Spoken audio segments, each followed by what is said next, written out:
This is Tacoincidence, where we learn the secrets of breakthrough brand experience from the most brilliant leaders while we're on the search for the perfect taco. Taco stop number 3, redefining impossible. I met up with the Iron Cowboy James Lawrence at Tacos CDMX in Lindon, Utah. But he doesn't want to be known for the guy that did 50 Ironman triathlons in 50 days in 50 states. He wants to be known as the guy that helps inspire people to redefine their own impossible. I wanted to learn why he believes in the power of brand experience, what he does to create it, and how it's helped him thrive. All over tacos. It really doesn't get much better than this. Literally lost everything, hit rock bottom, backs up against the wall. Wow. And that's kind of what put us on this path of triathlon and adventure and fundraising for charities, and it escalated, man. And yeah, but how does that, like, yeah. what happens between being like rock bottom and like Ironman triathlons? Like, I don't know if that's, it would Where's the certainly correlation? wouldn't be like the first thing that comes to my mind. Oh man. Thank you. You're welcome. Yeah. So I was already big into triathlon while we had the mortgage company, had signed up for my first Ironman, was training, and then we lost everything. Wow. And so my father-in-law owned a charity, ran a charity called In Our Own Quiet Way, and they did a ton of work over in Africa. Huh. And so I was like, okay, I can be creative, I can raise money for the charity, and I will leverage my network and my ability to get free air miles for flights, get race entry fees, all of these different things so that it's low cost and just time and effort. And I was building my coaching business for triathlon. That's what I was going to shift into. Oh, okay. And so we were coaching athletes, and that started to go well. And then I was like, okay, I got to get my name out there. I'm going to go break the world record for the most half Ironmans in a year, and we'll raise money for the African charity. Which was previously what? So it was 20. 20. Yep. Half Ironmans. Half Ironmans in 1 year. Yep. Okay. And so I was like, okay, look at the schedule, looked at what was possible. I was like, okay, I'll do 22. And so go throughout the whole year, do 22, raised great money for the charity, contributed there. And then we were like, okay, this is evolving, our coaching business is growing, this is the new direction we're going. Cool. And I sat there and I was like, I don't want to just be the half Ironman world record holder. What's the full Ironman world record, right? Like, wait a second. Wait a minute. Let's not And then so I looked it up. go halfway here. Right. It was also 20 Yeah. full Ironmans, which is, In 1 year. yeah, all official events. And so I was like, okay, go big or go home. Clearly. I'm gonna do 30. Because I don't want to break the record. I want to set a new standard. Right. And we are just suffering.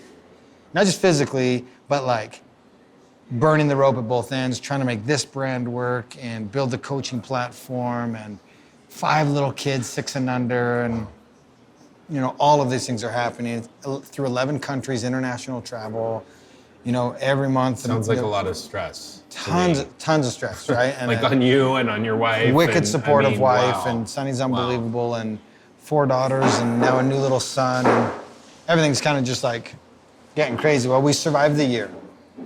And I finished 2012, did 30 Ironmans, 11 countries, had the impact we wanted to have.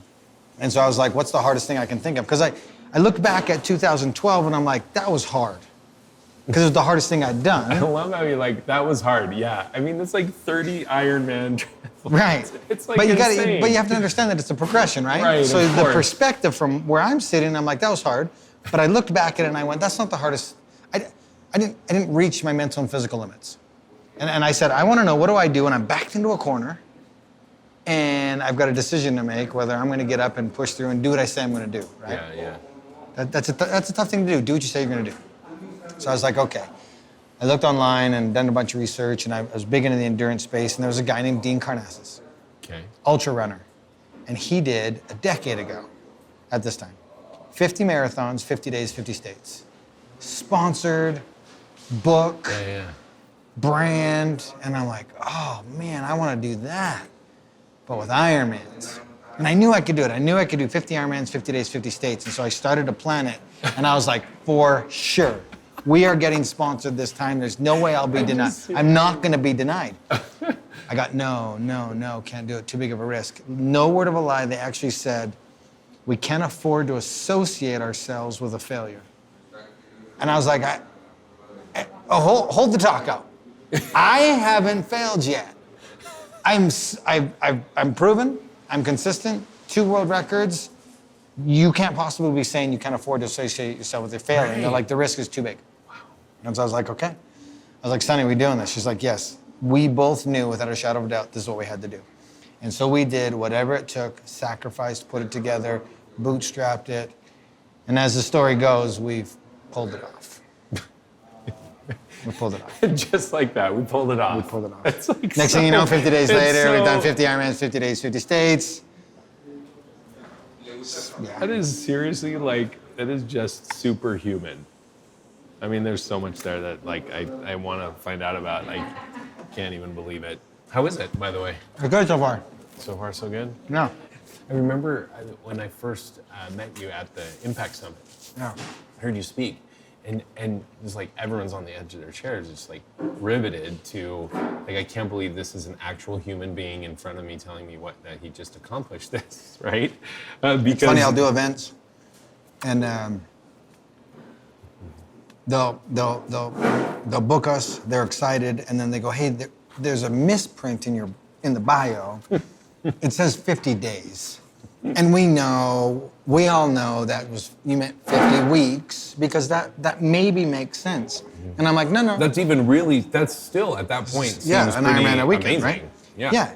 And I was like, no, that's accurate. That's what we did. And so yeah, it's interesting having lived it, like my perspective and my wife's perspective, and doing it with the kids. We, having prepared it, done it, and then now looking back on it. Right. So the perspective is just crazy, and even having lived it, we look back on it and we're like, we have no idea how. Right? It's just no idea. Like just everything that had to go right, that went right, the connections, and it truly goes to our core belief of you dream it, and then you outwork everybody else, and then you just make it happen. Like, law of attraction type stuff. It is real. It's crazy real. And it's all about what you put out there and what you receive and the amount of belief and conviction that you have to accomplish something. It's not about triathlon. It's about family, it's about teamwork, it's about resilience and persistence and believing in yourself and doing all of those things. And it's true, you just have to, it's that belief in yourself and having an incredible vision of what you want to do, and then just outworking everybody else. Yeah. And tacos. And tacos. So I think about the hardest physical thing that I've done. Here we go. I ran a Spartan. Yeah. It's cute. Cute? Cute. Yeah, I'm just kidding. Exactly. No. I know. Everybody's hard it seems like exactly. That's my whole point. Is that it's like preschool in comparison. It's like not even on the charts in comparison. Here's the coolest part. And I totally kid, by the way. That's awesome. Because here's the reality. Everybody's heart is different. True. Everybody's heart is different, and we're all at different parts of our own very cool, unique journeys. 100%. There was a time in my life where that beast would have been insanely hard. Yeah. Where the half Ironmans were wicked hard. Right. The full Ironmans were wicked hard. Yeah. Only then could I conceptualize 50. And so it's perception and perspective. Yeah. Where we're at on our journeys, right? And how far along that road and progression we're down. too, And right? progression Yeah. too. Yeah, what I once thought was, well, that's the biggest thing is fear holds us all back. Fear holds us all back. And what was once scary to me is no longer scary because of experiences that I've had and growth that I've allowed to happen. Yeah. Right? They give you that confidence, right? Yes. Yeah. Success breeds success, confidence breeds confidence, wins creates more wins, right? When you see yourself, videos of yourself during the 50-50-50, and like there's a documentary and all that, right? Yeah. does that feel like you're looking at someone else? Or is that, you're like, no, I remember exactly feeling like death at that point? Because there's one when I'm like, you're like so delusional. That's one that you showed at least at Impact Summit. This like clip of you, like you weren't even coherent. It was. And I think you fell asleep while you were riding my bike. Biking, right? Yeah. You know, and people, we wrote a book called Redefining Impossible. And for the longest time, people were like, hey, is it on Audible? Is it on Audible? And I was on Audible, and I'm like, you know, I've tried to record it, and I couldn't, because I couldn't get through it because it was just too emotional of a read for me. And we're recording it now. Like you really did approach this as like, this is very much a need to feed your family, create this new business opportunity for yourself. This was a hustle move, right? Oh, dude, this was a straight hustle move. Yeah. And this wasn't literally I'm all in. And I had the mentality. Burn the ships, right? Burn the ships. We are doing this. We didn't have a 100% mindset that we were going to accomplish this. We had a 300% mindset. Like it wasn't a matter of, okay, let's go back to the drawing board and figure this out and then try to execute again. It was like, we have to figure this out today, right now. And we kept throwing options on the table till one was like, that one's going to stick. Let's do that. You know, we literally became master problem solvers out there. Every event I do, I get an email. And it says, hey, this is where I was. And something you said resonated with me, triggered it. Yeah. And this is what I've done since. And I've got... Is there anyone like that stands out to you right now as you think through in the archives of... I mean, just a lot of people that were heavily addicted to alcohol, wanting to take their own life, drug addiction, abuse, running from something, injury. Hi, James, my name is John. I've never written to anyone, but I felt I had to write to you. I was diagnosed with leukemia in January 2016. I was given 18 months to live. I'm an ex-pro boxer and weighed 104 kilos with little body fat. I had undergone 2.5 years of chemo and radiation, lost my spine, and a few other body parts. LOL. My weight got down to 62 kilograms, and I was very close to dying. I spent the next 6 months laying around the house with zero will to live. In 2018, my son had put me onto your site, and we started watching your videos over and over again. In short, something happened to me. You made me realize the mind, the body needs to be challenged. I was in awe of what a human was capable of. Watching you challenge yourself after deciding to just change your life that way you did is inspiring. You have convinced me that I had to do the same. I know you're a busy man, and I don't want to take up a lot of your time with the details, but I want to thank you with all of my heart. What you do makes a difference in people's lives. The pain I've watched you endure has made me welcome the pain. I no longer sat on a lounge and started a day watching your videos and went out and challenged myself. I'm now in remission and weighing 89 kilograms with 9.55% body fat. I'm now back in the gym training young men. I am about 3 months away from competing in my first triathlon since getting sick. Thank you again, my friend. I hope you get a chance to meet you one day, and thank you properly for the impact you've had in my life. In our house, we are all crazy Iron Cowboy fans. And with you in every challenge you take, God bless James and your family. And if you ever come to Australia, we'd love to have you. Right?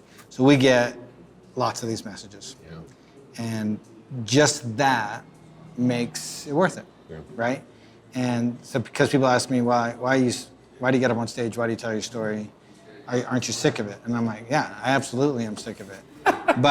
But to get up there and then to go home and get a message like that, you're like, that's exactly why I do what I do and continue to do it. Yeah. Because let's say that happens once, only to one person in a 1,000-person audience. Well, that means that change happened in 60 people last year, because I did over 60 events.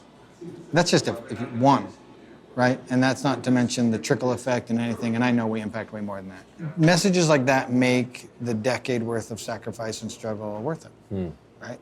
To be able to have that impact and shift in people's lives. I don't want to be known for the guy that did 50 Ironmans in 50 days. I want to be known as the guy that helped other individuals get out of their own way and create their version of what's possible, redefine their impossible, right? Because everybody's heart is different again, right? Right.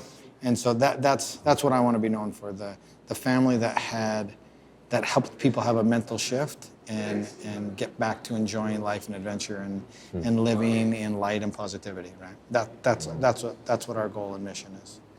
And was that the goal and mission when you first started out with this? No. How has that evolved? Because it seemed like this was a necessity survival thing. Yeah, it was a brand play. It was a try to get out of corporate America play. It was a try to, when we lost our home, so fast forward 30 days into the 50, and I'm broken mentally, physically, emotionally. It's the moment I asked for. I'm backed into a corner. What am I going to do? Right. And the memory of the loss in 2008 and them taking my home and all that stuff away, I was like, get back on your bike. Fueled. Get back on your bike. Boom. Get back on your bike and be perfect for 1 second at a time. Forget everything else, focus on what you can control. And I said to myself, you get back on your bike and do 20 more Ironmans, they'll never take your home away from you again. You will take back control of your life. And I couldn't as I'm laying there, I couldn't conceptualize 20 Ironmans. I was broken, but I could figure out how to be perfect for 1 second. That's all I needed to do. Okay, now another second. Okay, 1 more second. That's a perfect minute. Way to go. Right? Those last 20 Ironmans, they're my fastest. Really? My 50th and final Ironman in Utah, fastest of all 50. Get out of here. An 11:32 Ironman, and we dipped under 7-minute miles during portions of the marathon. Yeah. And to that, I will bite a taco. Cheers. Cheers. That is. But have you run an Ironman faster than that since? Not since. No. But That before, still before. is your fastest. Since the 50. I've done faster before Prior the to 50. that. Yeah. Okay, but since the 50, that's still. Yeah. Crazy, right? Yeah, didn't you talk about they've done all these hasn't NASA done all these studies on your body? Not and stuff? NASA, but but I want to know seriously, where is this DNA coming from? So that's the crazy part. This is the message that if anybody's paying attention, this is what I want you to understand. I'm a white Canadian. I'm a totally normal dude across the board. You can't test how tough you are in the mind. You can't test your heart, how much you believe in yourself, your belief, your conviction, your passions, right? Conor McGregor, love the fight game. Dude's quoted as saying, you're not looking at talent, you're looking at obsession. We were obsessed. You can't test that. And the good news for everybody else is I'm just like everybody listening, and you're just like me. You just have to choose to show up every single. You just have to choose to have an unbelievable vision, and then you got to choose to show up every single day. Go for it. And take steps towards. Yeah, swing. And not be fearful.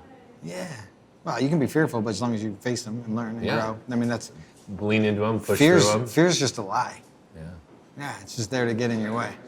It's the conversation that you're losing. That's all it is.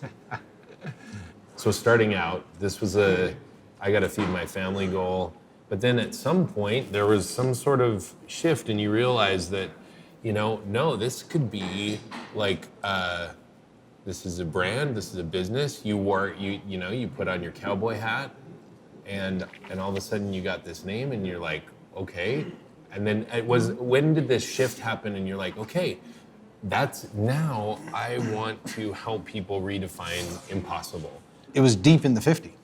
Really? Yeah. So I call Ironman cycling the longest conversation you get to have with yourself, right? It's just you out there and your thoughts, and you're broken down, and so all emotions are heightened, and you become real with yourself and very emotional. And one of the best things that happened to us.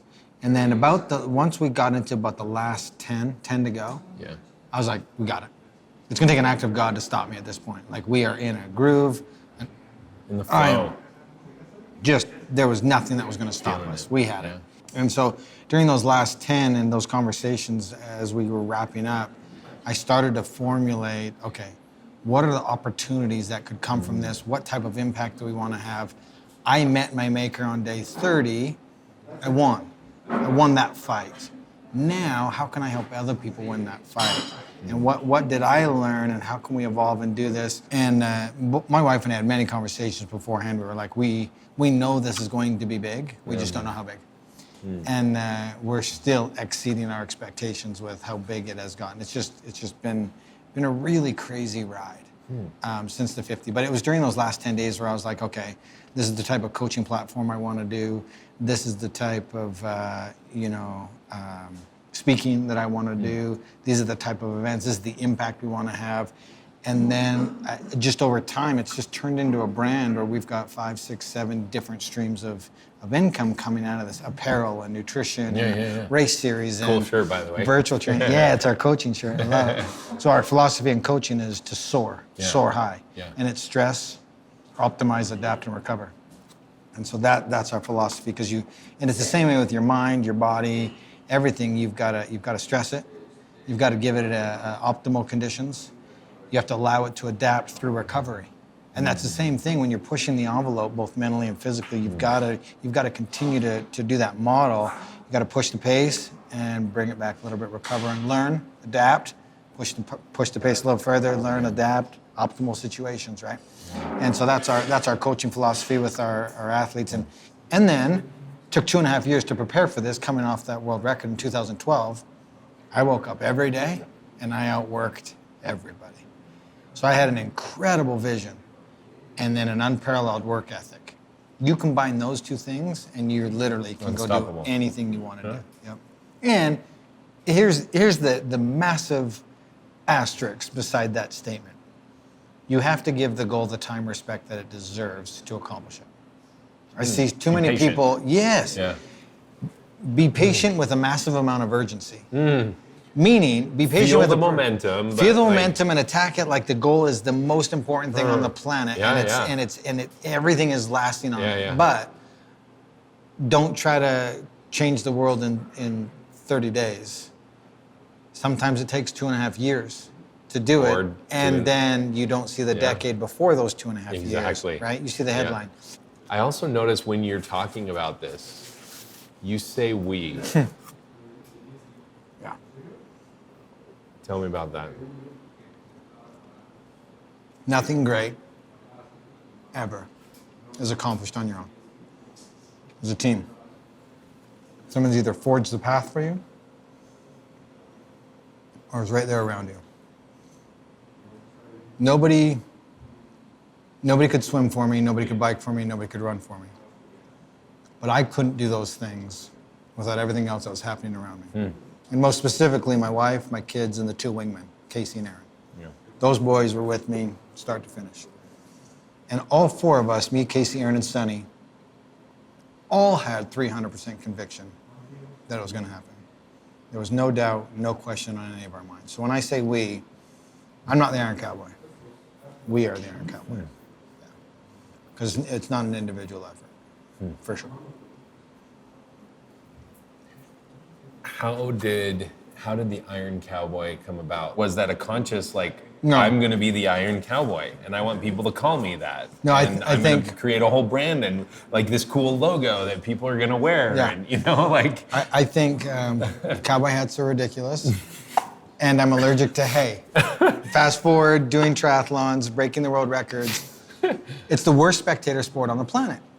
So I would wear a cowboy hat. My kid said, hey, let's put on a cowboy hat, we'll see you coming, you'll look different than everybody else. And I was like, it's you. I was like, yeah, kids, that's a great idea. Pick the cowboy hat you want me to wear, I'll wear it.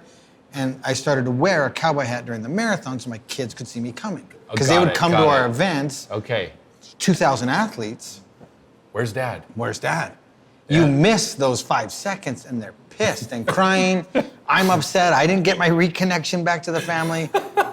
Dumpster fire meets train wreck all in one. And so I was like, yeah, I'll wear a cowboy hat.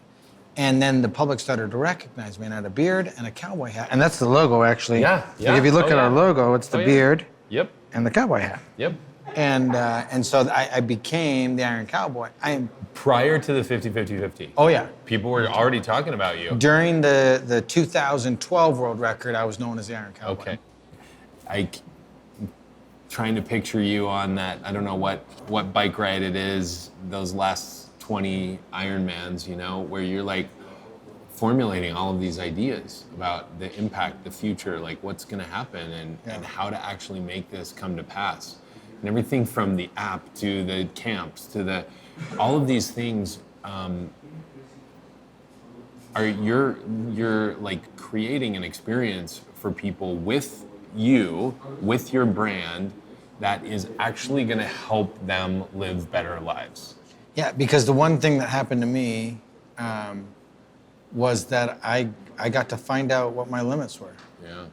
And that's the best thing that can happen to anybody. What do I do when I'm backed up against that wall? I'm going to push you up against the wall, and then we're going to find out.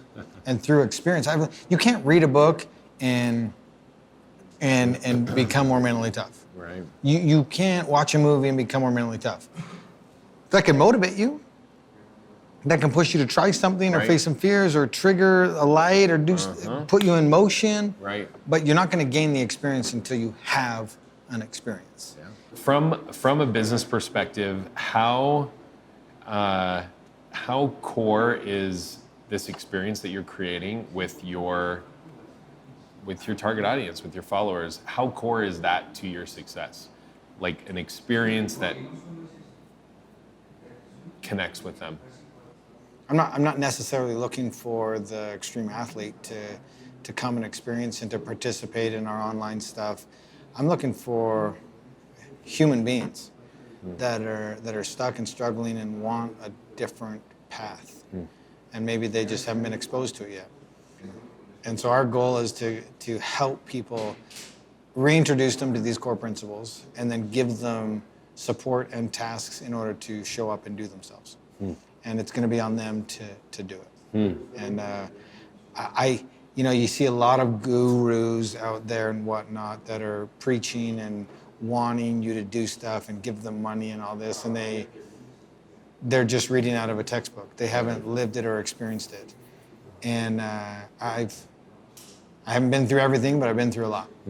And we did it as a family. We lost it as a family, and we have built it back up as a family. And I went and spoke to the Minnesota Vikings. Yeah. And they get a lot of motivational type speakers in there, and they're on their phones and glazed over and sleeping, but it's a mandatory thing, and they got to be there, right? So they're $1 million athletes. Yeah.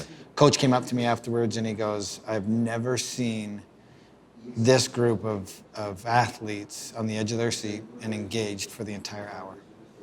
And it's because I wasn't telling them what to do. I was sharing an experience of the battle and being on the field, in my field. Yeah. And I wasn't telling them what to do. I was sharing an experience that they could relate to. Yeah. And it was one of the best compliments that I've gotten from, and so it's just a really cool experience to have that level of athlete be engaged. And I learned in that moment that whether you're the $84 million quarterback, the CEO of your company, or the newest member on the team, we're human. And we have fears, inhibitions, struggles, and those conversations that we have in our heads, and we get in our own way. Yeah. And so it was really cool to have that experience. These guys don't have it together either. And we're all just trying to get through life and figure it out and create relationships and experiences and growth and all these things. That should be all of our goals, right? How do I impact others? How do I grow myself? How do I help other people's grow? How do I shed light? How do I follow the light? All of these things, right? Oh, yeah.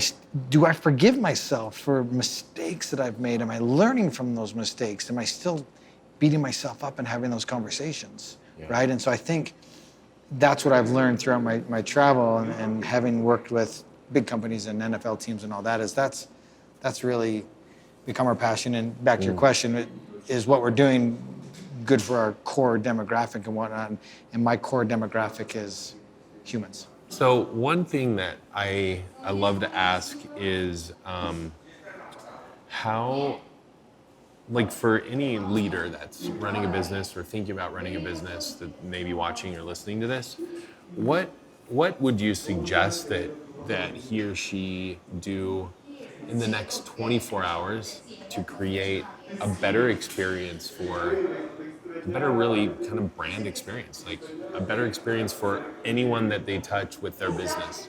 What's one thing that you would suggest now that you're running this full business with, Iron Cowboy and redefining the impossible and having these amazing experiences to help people find and reach their human potential?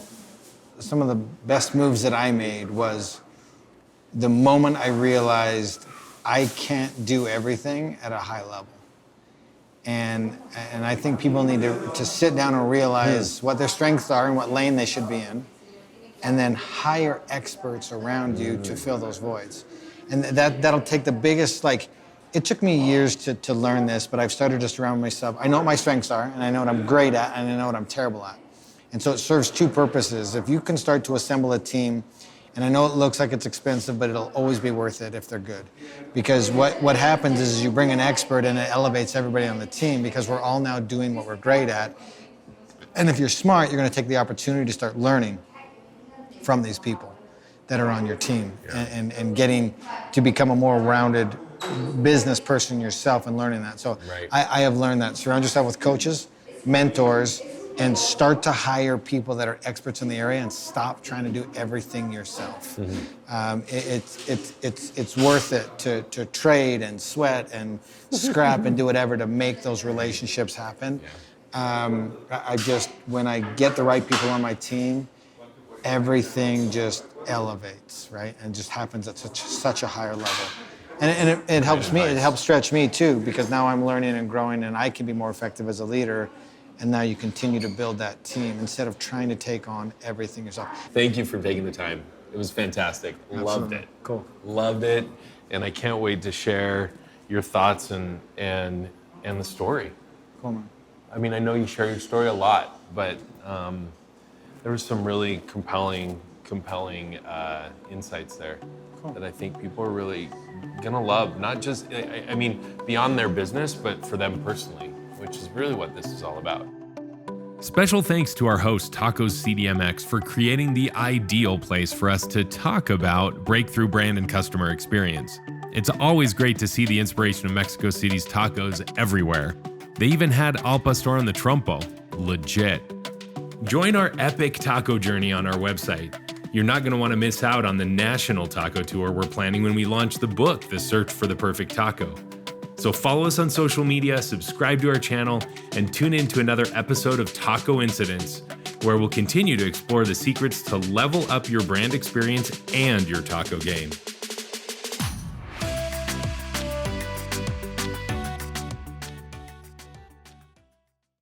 Okay, just throwing this in here. El Pilon. Here's a little bit of taco history for you. So do they have the spit back there? I don't even know. I can't see. Oh yeah, they do have the spit. So the spit cooking came from Lebanese immigrants to Mexico City. Okay. They brought that spit style of cooking, and then Mexico just made it their own. So they did the pork marinade. They're like, this is ours now. Stacked up. Yeah. Then they added the pineapple, which the world is grateful.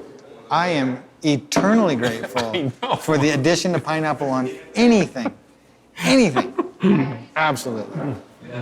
So next year, I'm going to go on a national taco tour. There you go.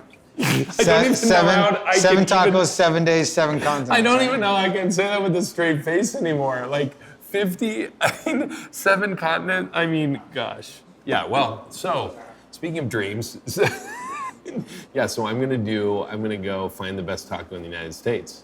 We're on the search for the perfect taco. Yeah. We're gonna take about 2 months to do it. We're just gonna be eating. We're not gonna be. I like it. I wish I had thought of that. Like, that seems way easier to me than what I do. It is. The amount of prep that you have to put into that is like zero. I know. You just have to be like, it's like, yeah, I'm ready. I'm good to go. Like, I can do that. Exactly. Where me, I got to do a lot of stupid stuff. know. Like, This just is all a lot your of fault. It's totally my fault.